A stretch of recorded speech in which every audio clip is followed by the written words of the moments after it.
Çox təəssüf ki, hələ də bu Sovet belə deyək, standartları ilə məsələlərə yanaşırıq.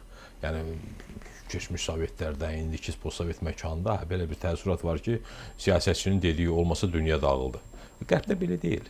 Trump üçün belə deyil. Trump bir şoumendir. Yeri gələndə gülür, danışır, qorxudur, hədələyir, sonra üzrxahlıq edir, geri çəkilir, inkar edir, imtina edir. Zelenski ilə bağlı nə dedi? Dedi o seçilməyibdi, diktatordur falan da sonra dedi ki, mən belə sözlər heç inana bilmirəm ki, mən belə sözlər demişəm. Və sonra yenidən hədələdi, sonra yenidən anlaşdı, uclaşdı. Bu dinlə də bağlı. Ola bilsin, biraz burada yalnız şoumenlikdir. Mümkündür ki, biraz siyasi texnologiyalardan istifadə olunur. Mənim də açıq düşünmürəm ki, Trump nə edirsə öz başına edir, öz bildiklərini. Yəqin ki, orada Amerikanın beyin mərkəzləri onu məlumatlandırırlar, silahlandırırlar, necə deyirlər, təlimatlandırırlar. Trump hər halda bu açılışları, bu açılımları edəndə mümkündür ki, təsadüfi, öz bildiyi kimi də danışır. Amma mən istisna eləmirəm ki, bir çox hallarda bu Amerikanın belə deyək də o siyasi dairələrinin hazırladığı testlərdən istifadə edir. Ola bilsin onun arxasında müəyyən oyunlar var. Müəyyən intellektual belə deyək də, iqralar deyək, belə şeylər var. Yəni məsələn bu hədələyir, qorxudur, mesaj verir. Bəzən yəni bu mesajlar üzərindən onlar təsir edirlər ki, məsələn bunu edəcəm, onu edəcəm. Yəni Putini də hədələyir ki, yəni bəsdir də məni çox oyalama. İndi sən də gördün, hirsləndim səninlə də başladım məşğul olmağa. İndi zaten Amerikanın hələ o alətləri var.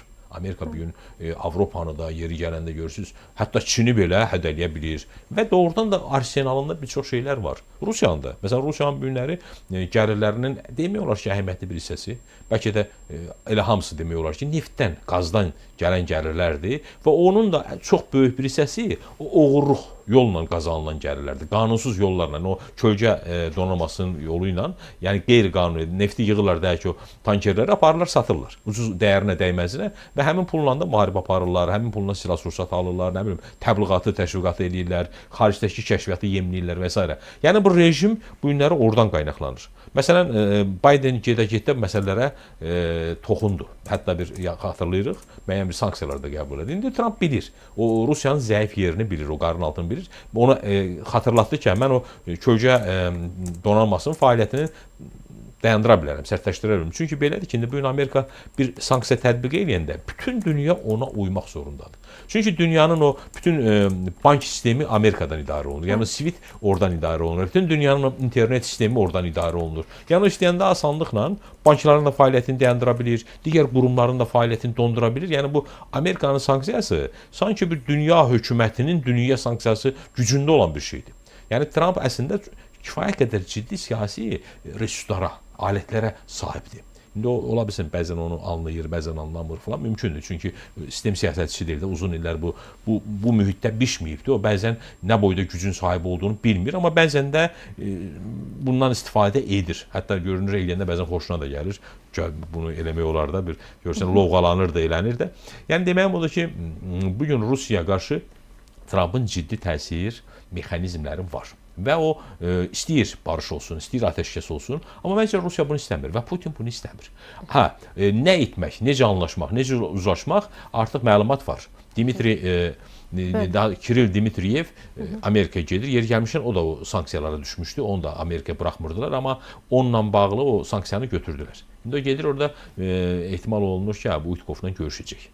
Və yəqin ki, orada bunlar Rusiyanın nadir torpaq elementləri məsələsini müzakirə edəcəklər. Yəni Rusiyanın da zəngin təbii ehtiyatları var. İndi Trumpın o maraqlarını bilirlər, kommersiya maraqlarını bilirlər. Yəni onlar çox ehtimalla Trumpla gedib onu müzakirə edəcək. Yəni Rusiya müharibəni dayandırmır. Amma əvəzində deyək ki, Trumpa deyək ki, bu təbii ehtiyatların, təbii sərvətlərin birgə çıxarılmasını vəd edə bilir. İndi zaten də Rusiya onların bir çoxunu bu gün istehlak edə bilmir. Əvvəla sanksiya var, almırlar. İkincisi də o nadir torpaq elementlərinin istehsalı üçün böyük sərmayə lazımdır, texnologiya lazımdır. Zaten də Rusiya vaxtilə bunu edə bilmirdi ki, yalnız Qərbin, Amerikanın texnologiyasının sayəsində o neftini çıxarda bildi.